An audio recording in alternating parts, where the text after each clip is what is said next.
This video is for those of my Year 10 and Year 11 classes who are doing Statistics GCSE in June, and it's to help you find the answers to the homework booklet that was given to you. And you will find that I'm going through every single one of the questions in the booklet in the minutes that follow, and I'd like you to go through into green ink that as carefully as you can. The time is very short, and the more exam practice you can get, the better. I'm going to remind you about Stats Academy, some great revision resources there, and also Mrs. Hodgett's. Have a look there, revise, revise, revise, and keep on revising. And in the meantime, let's see how well we did. So in this exam walkthrough, I'm going to go through the questions quite quickly. I'm not going to read out everything I've written. Hopefully you're able to see the words, the possible answers that I've come up with. So question 1 here is looking at the questionnaire, and there are lots of different answers, and you have to get 3 out of one of these. So for example, what do we mean by the word fit, or the fact that here this isn't exhaustive, or perhaps the fact that there is a selection bias because you're only asking people at a local dog show when you're interested in the average person. So there's a bunch of things here that you might be able to look at, so have a read and see how did you do.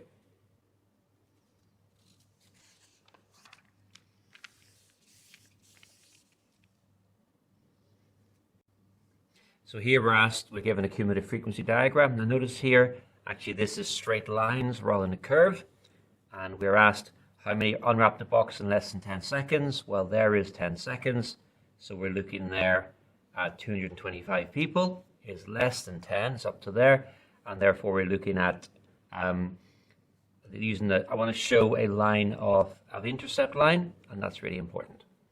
What percentage took longer than 15 seconds? So there's my intercept line, 15 seconds. 350 took up to, so therefore that bit is going to be 50 people, but I'm asked as a percentage, so therefore 12.5%. And then find the median and interquartile. If there were 400 people, the median is at 200, upper quartile at 300, lower quartile at 100, and therefore you can read off the values. Now, we will allow some variation in how you read off those values, but approximately those values, please.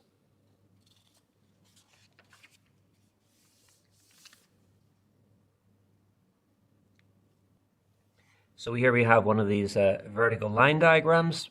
So first thing to do is to interpret it, that's 0 pets, 9 people, 1 pet, 6 people, etc. We want to work out the average. Well, you've got to work out, first of all, how many pets are there? Well, 9 people had none, 6 people had 1. We do this calculation, we find there were 35 pets. And then how many children? Well, there's 9 people there, 6 people there. Basically, if you add this up, we find there are 28 children. So my average, 35 by 28, gives me 1.25. And I appreciate that's not a whole number, but in this case, for an average, that's perfectly fine. So it's just over 1 pet per child. We're looking here at relative frequency, and the key with relative frequency is that the more samples you take, the more reliable your conclusion is going to be. So the first 3,000, our relative frequency is 0.05, so there's my calculation there. And then what's my best probability? Well, the more we have would be 5,000. So read that off. That seems to be 0.048. Why? Because it's the largest available sample size.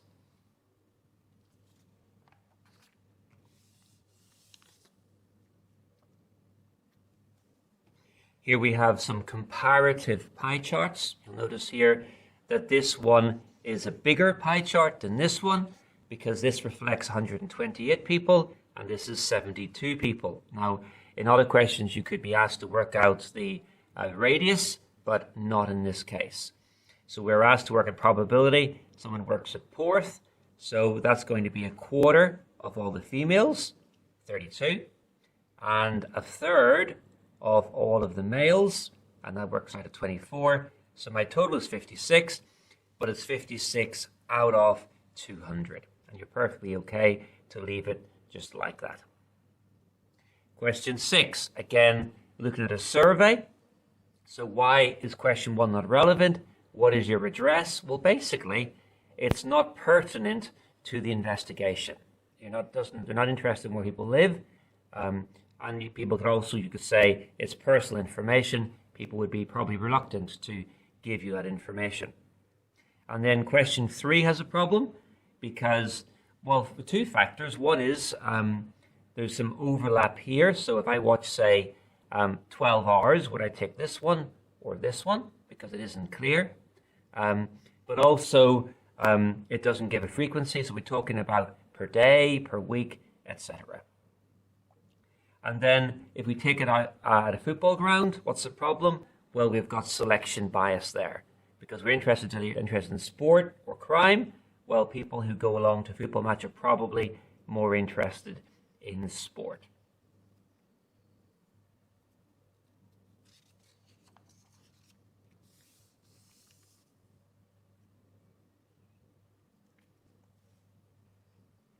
So here we would have a time series graph.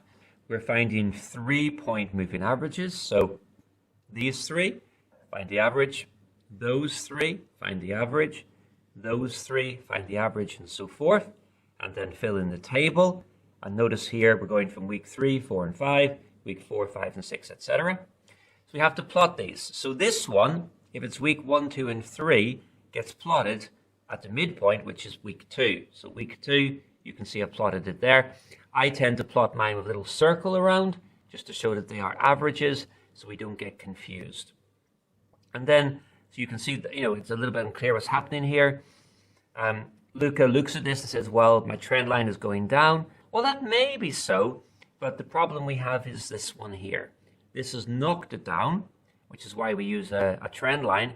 We don't know what's going to happen next. It fell down for some reason. Maybe he was closed for a couple of days. We don't know. But then it bounced back again. So you could probably justify to say it was a poor sales week. It picked up again.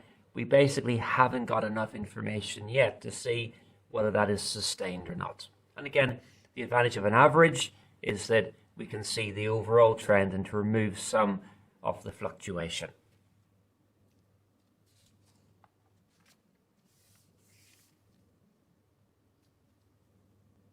So here we have a group frequency table.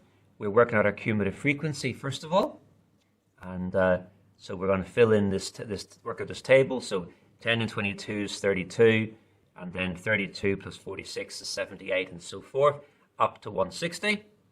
So we draw the graph here. And you can see a reasonably smooth curve drawn there. Notice that I'm plotting at the right-hand side of the interval. So at 100 to 200, that's what goes on the 200. So there's my 200 and my 10. And because it starts at 100, I've started to 0 here. I haven't gone back to there because we know there's nothing less than 100. That's what we have here. So it starts here and goes up to the 160. We want to find the interquartile range. Well, if there's 160, my median's at 80. My upper quartile at 120, lower quartile at 40. So I need to break down of these, see what we get. And I worked that to be approximately 150 pounds. Now your answer may be different, and that's perfectly okay. If you had 145, 155, that's probably okay because it depends how you draw the curve. And then we're asked to estimate the workers with a weekly wage of more than 520 pounds. So here's 520. I'm drawing my intercept line. I'm reading it off. I get that to be 136. So the question is, how many are above this? Up to 136. I have a wage up to 520 pounds, but I'm told I'm asked for more than. So it's going to be this bit here, which is 24 workers.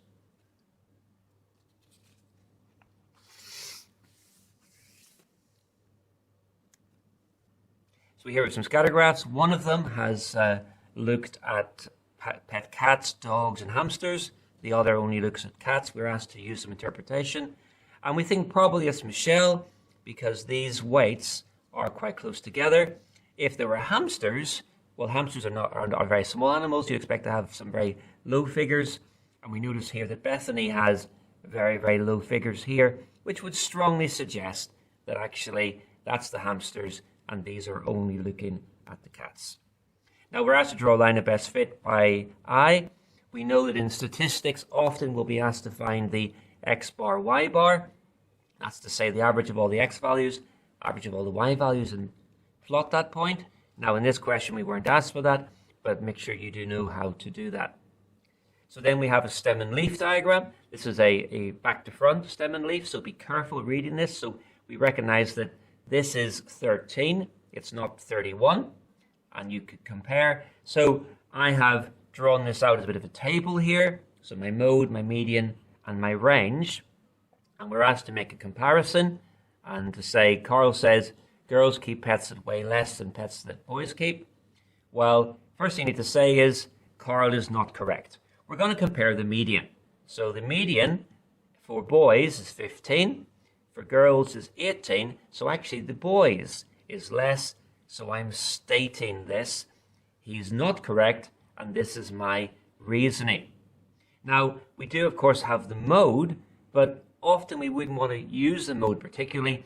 The median is a far better average. The fact that we have a 2 and a 29, well, it's not really very significant. So I would, there's two 29s. Well, one of those could have been a 28, for example. The mode is not a good thing. And the question doesn't actually ask about variation, so we're not going to make reference to range either. We'll answer the question that is asked.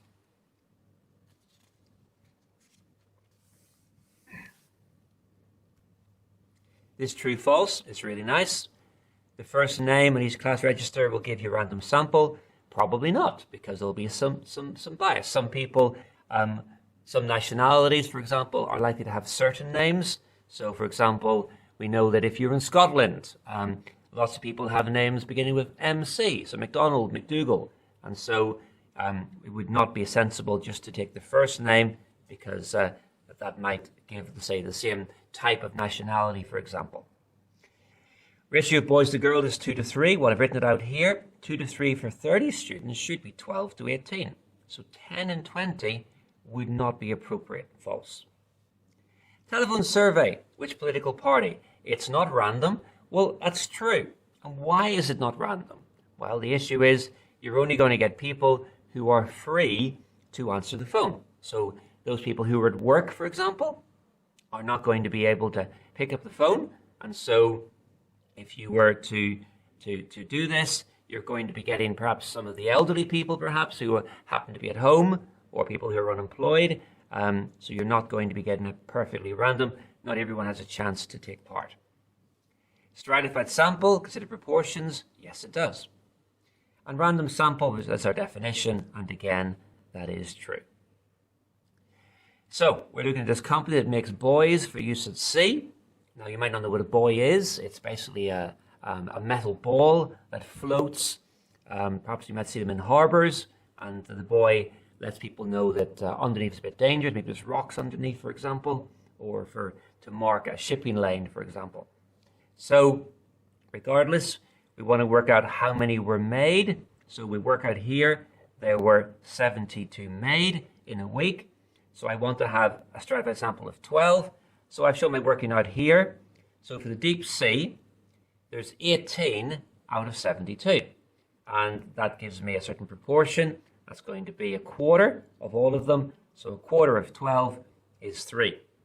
Similarly here, there's 27 out of the 72. That's my proportion. This would give me 4.5. And ordinarily, I would round it up to 5. But in this case, because I want to have 12, if I round just to 5, I'd end up with 13. So I'm going to choose to round this one down to 4. And then the other two, you can see the calculations. So we will do that as our stratified sample, and we're showing our working out.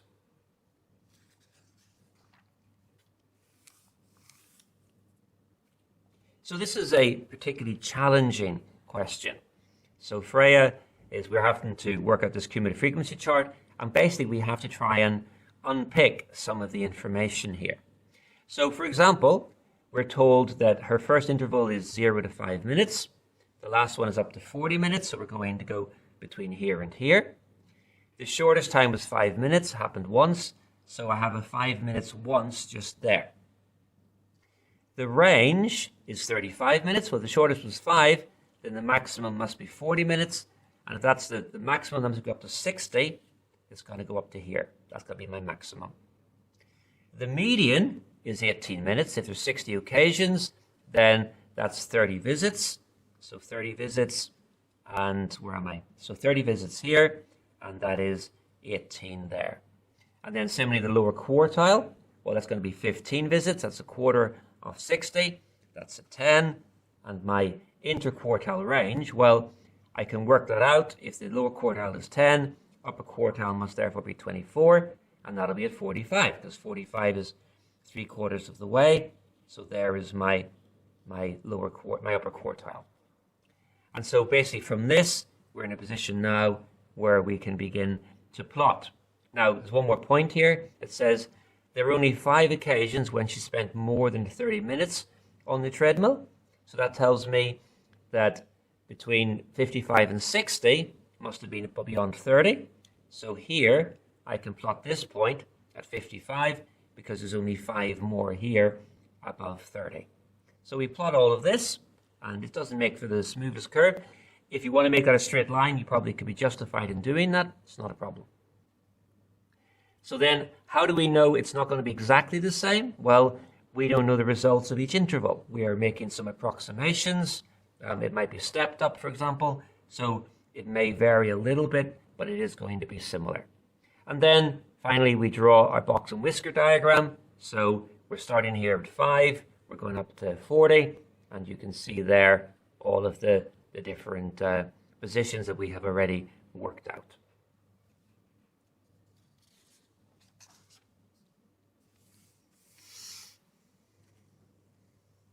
So for the optician's question, question 13, we're given again a frequency table of intervals.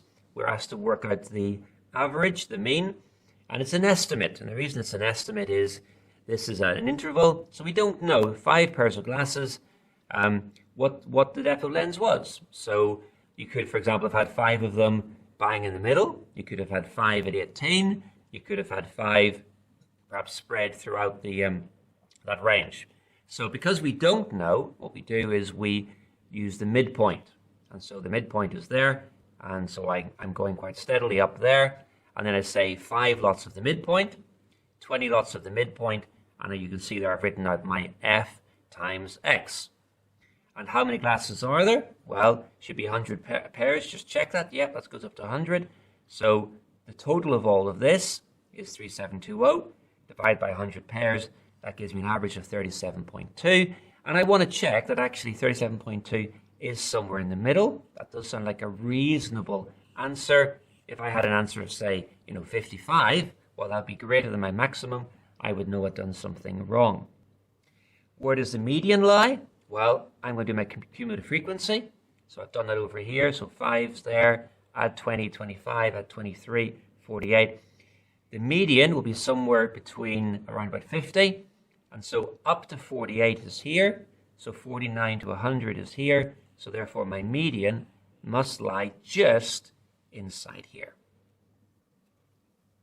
And then we're asked to do some comparison. And we're told that in the second optician that they're going to have exactly the same mean depth. Well, she is incorrect because the mean we know, but not the spread. So for example, it could be at Davies that actually there's more variation, or you could find that actually they're all very clustered around the mean, that actually most of them are around about this here. So we cannot say because of the issues with variation. And then we have 14, the first of several questions to do with cards and probability. So we are told these numbers are written on a card. Notice there's 2 5s.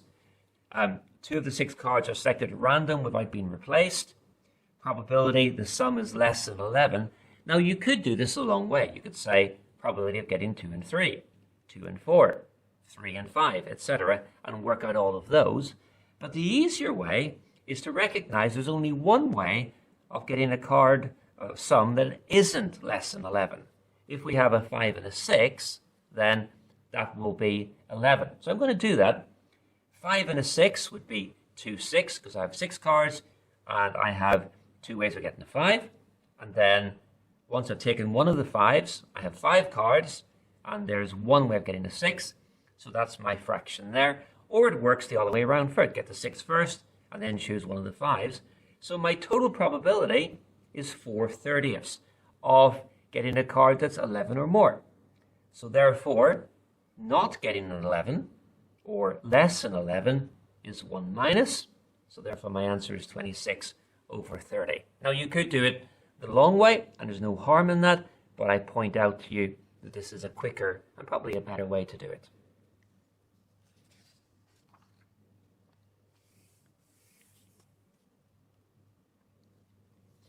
Question 15, we are asked to complete this table. So we're recognizing that probabilities add up to 1, therefore it must be 0.2. We want to draw this spinner. So first thing you need to do is work out what is the angle for each sector. So I've written here that if it's 360 degrees, then 0.1 will be 36 degrees. And you can see my values there. Now I've plotted these in increasing size.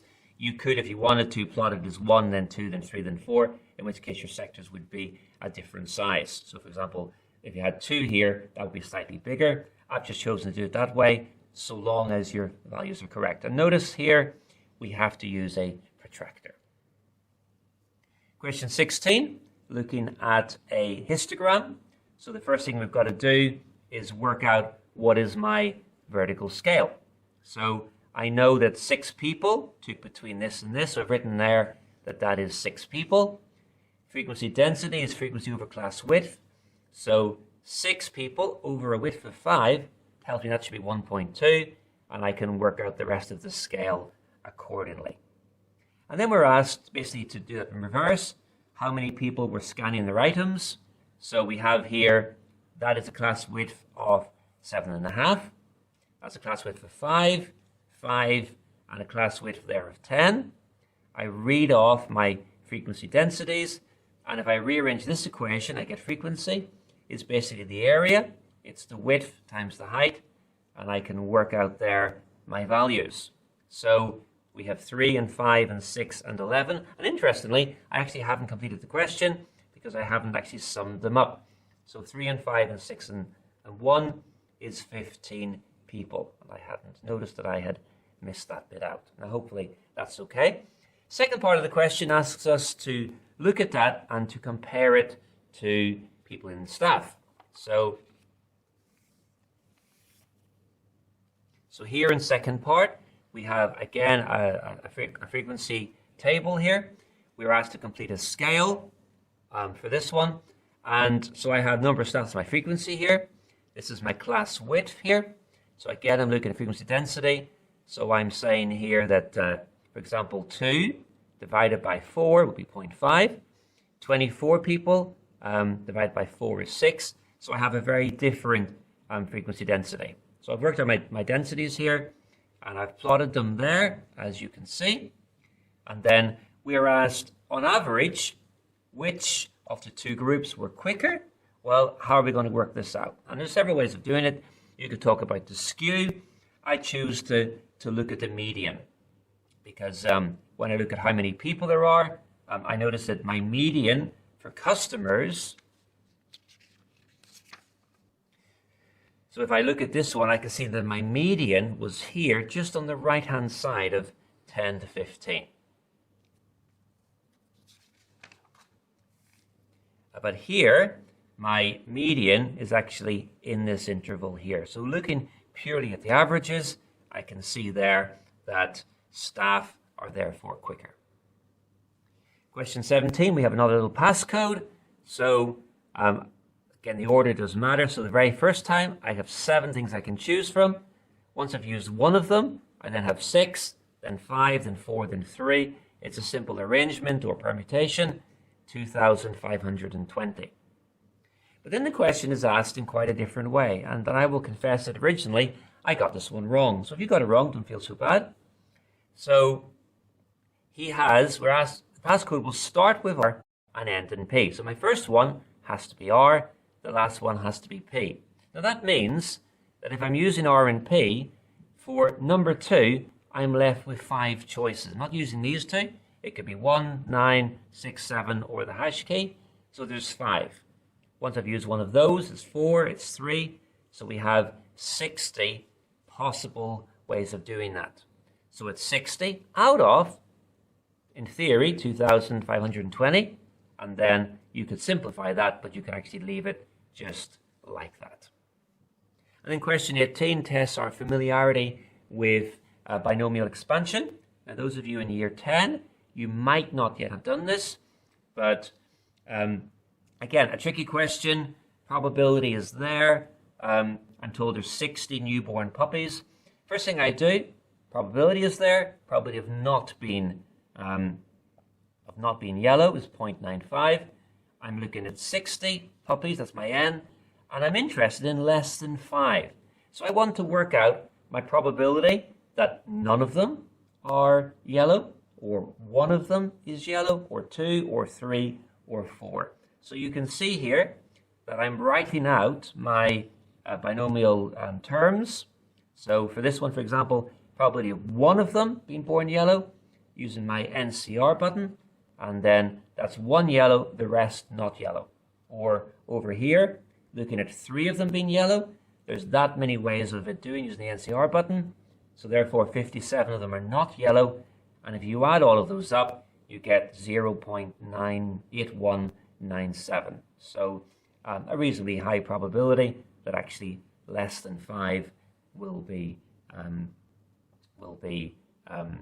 yellow. You could do that in another way, and if you do this at A level, you will find that there are some clever maths we can do to simplify this calculation, but hopefully it was good practice for binomial work.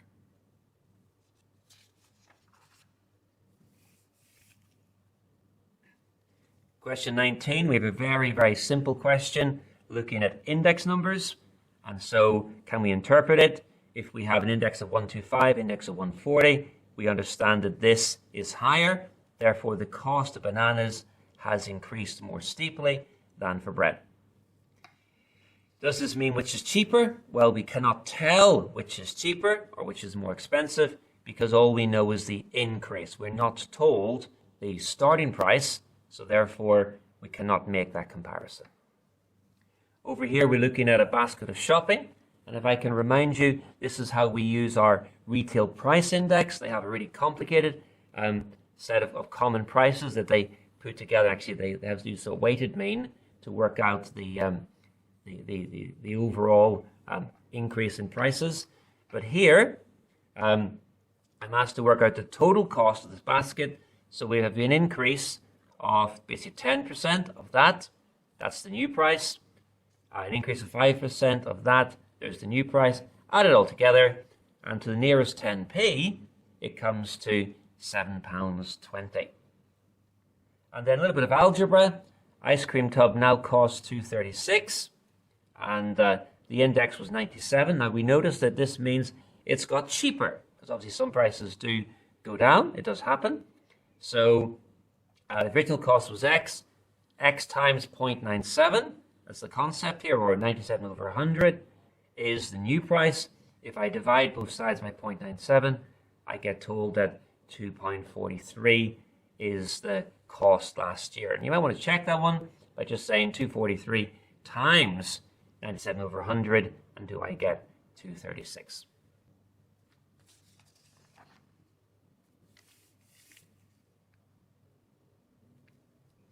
Question 20 is a bit of a problem because there isn't an awful lot of space.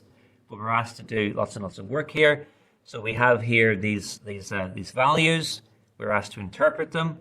And so first of all, comment on any outliers. Well, the first thing I want to do is work out my interquartile range. And that works out at 5. So I want to find out other outliers. Well, I'm going to use that upper quartile plus 1.5 times the interquartile range. So upper quartile 21. 1.5 times 5. Brings me up to 28.5. Anything above that will be an outlier.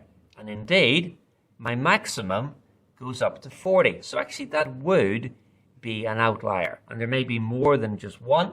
So there's at least one outlier over here. Do the same thing on the other side. Lower quartile minus 1.5 times IQR. We take me down to 8.5. Anything less than 8.5 is an outlier, but my minimum is 10, so there's nothing there. So that's our first part of the question. Then we're asked to comment on the skew. So we notice that if I look at the median to lower quartile, that's 1.2.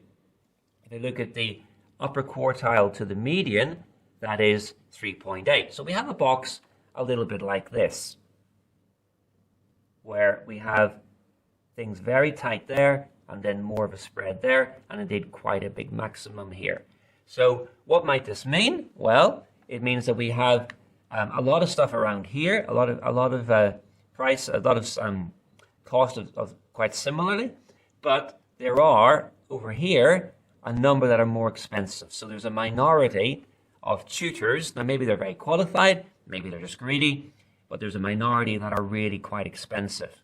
And that's one way of looking at it. There's more than one answer to give to this one. And then we have a comparison. So David has done his own calculations, a different sample. He has this graph. Again, we have the outlier here. What would happen to the mean if the outlier is removed? Well, we know that with the mean, we include outliers. So therefore, this is going to skew. It's going to bring up the value of the mean. If this was removed, the mean would drop down slightly. But the median, well, basically the median is there, and probably there'll be next to no effect because the median tends to ignore extreme values. So it's likely to remain the same. We're asked to compare and contrast, so we're going to compare three things: the median, the IQR, or possibly the range, and then the amount of skew. So we can say on average, David's sample is cheaper, because here we worked out the median was 17.20. Here we can see the median is £12. So on average, the people he sampled are cheaper, and I'm showing my figures there to justify that. We look at the IQR. This is £5. This is £9.50. So there's more variation here. So Basil's prices are more consistent since the IQR is less.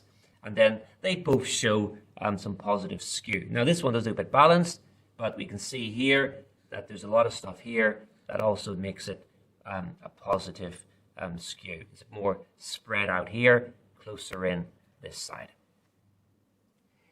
21 is a bit of a challenging question. We're testing, do you understand the distribution, the normal distribution? And so the first thing I've done here is I've said for men and women, there's my mean, 82 kilos, 65 kilos, and I've worked out +1 standard deviation, +2, and filled in this table. I'm told my standard deviation is 2.5 kilograms, and for women, it's 2 kilograms. And then calculate the 84th percentile of the men's weights. So our mean here is 50%. And we know that with plus and minus 1 standard deviation is 68%, which if it's balanced means that's 34, and that's 34. And it works out that 50 plus 34 is 84. So the 84th percentile is 1 standard deviation above the mean. So therefore, it's going to be just here, and I can read off there that that's 84.5 kilograms. Now, women's a bit harder. The probability that the weight is between 63 and 69. Well, I notice here, 63 is here, 69 is here. That's -1 standard deviation. That is +2 standard deviations. So I've got a second graph here, and I know that plus and minus 2 standard deviations is 95%.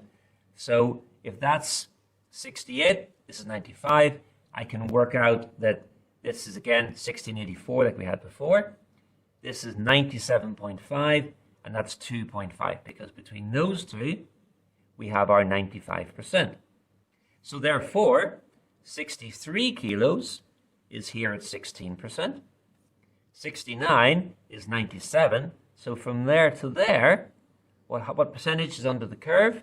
Well, it's going to be 91.5%, and I can leave that as a probability, 91.5 over 100, or 91.5%. That's what I'm looking for.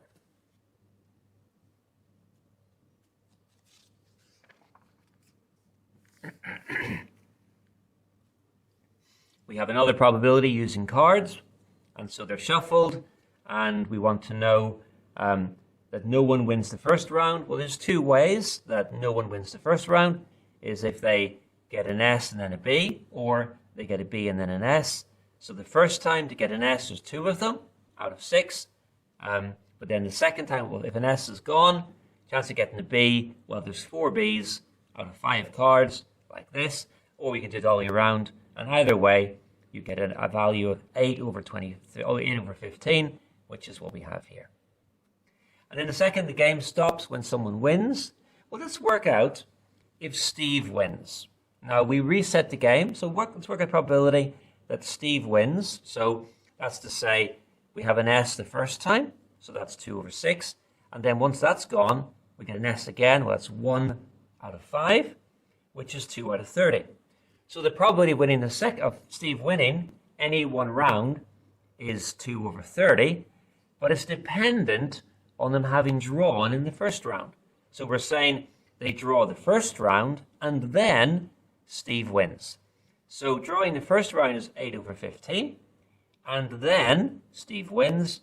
Well, that works out at 16 over 450, or if you want to, you can simplify that. Question 23, we're almost there. So we're talked about types of sampling. He wants to ask about local primary schools. He administers a questionnaire to 120 people. And what type of sampling? That is opportunity sampling, also known as convenience sampling. How could it be improved? Well, he's gone just to one town area. Is that the best place to go to?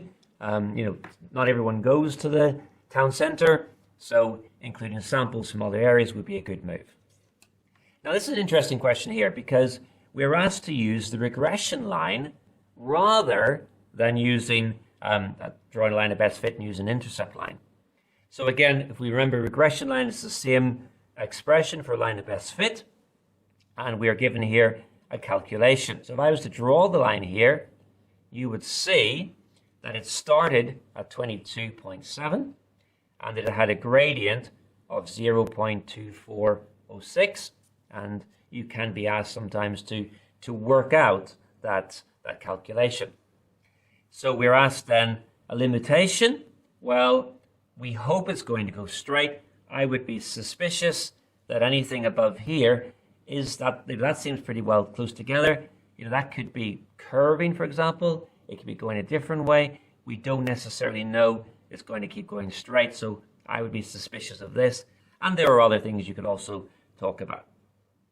So the estimate, we're not going to use an intercept line. We're going to plug in those values. There's my gradient, 889,000, but it's 889 because it's given it in thousands.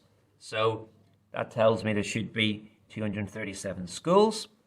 And then this business about correlation not implying causation. Well, obviously, it can do.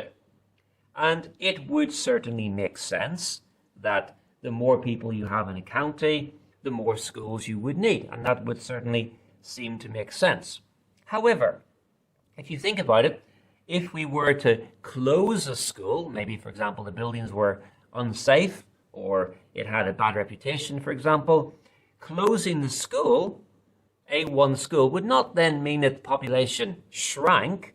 All that would happen would be the students would go to nearby schools. So yes, causation would seem to be reasonable, but there are limits to it.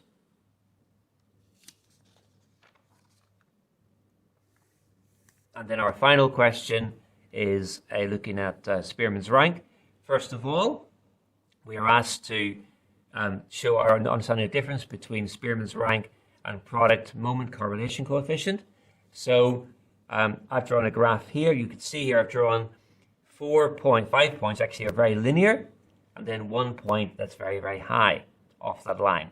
So Spearman's rank, because it's non-parametric, it's just going to grade those and give a perfect correlation of 1. Not a problem.